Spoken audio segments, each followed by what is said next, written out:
C'était un reportage signé Charles Kouakou et commenté par Walter Kofi.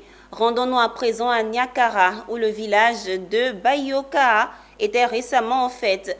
C'est à l'occasion des journées socio-culturelles de la localité où les membres de la Fédération des mutuelles de développement de la sous-préfecture d'Arikoka ont sensibilisé leurs ressortissants à privilégier l'autosuffisance alimentaire dans les activités de l'agriculture. Le récit de Emmanuel Bonzo. C'est au pied du mont Nyangbo, dans le village de Badioka, que les fils et filles membres de la Fédération des mutuelles de développement de la sous-préfecture d'Arikoka se sont retrouvés pour célébrer leur union. À travers des journées socio-culturelles, ils ont marqué leur volonté commune de poser des actions de développement au profit des populations. À cet effet, c'est autour du thème de l'autosuffisance alimentaire que les cadres ont sensibilisé leurs parents à privilégier aujourd'hui la culture des produits de subsistance dans les activités agricoles. Dans notre région, nous avons remarqué que l'orpaillage clandestin s'est développé.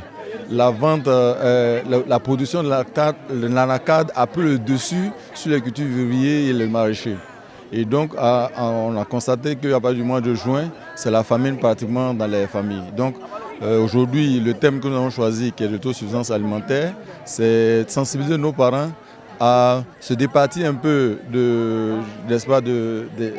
travaux d'extraction de mines, de diminuer la culture de l'anacade au profit des cultures vivrières. Ce moment festif a été aussi l'occasion de parler de fraternité, de cohésion sociale et de paix entre les villages de la sous-préfecture d'Arikoka, des valeurs qui permettent de créer des conditions de développement de leurs espaces de vie. Pour cela, les responsables de la Fédération des mutuelles de développement comptent rendre attractifs leurs villages en valorisant leurs atouts naturels. Nous avons fait des journées socio-culturelles de Badioka, de la mutuelle de Badioka. Le thème était Badioka, village touristique.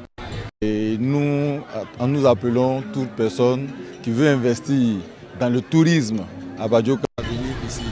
C'est donc dans la ferveur et l'ambiance que les populations ont célébré leur unité tournée vers le réel développement des villages de la sous-préfecture d'Arikoka.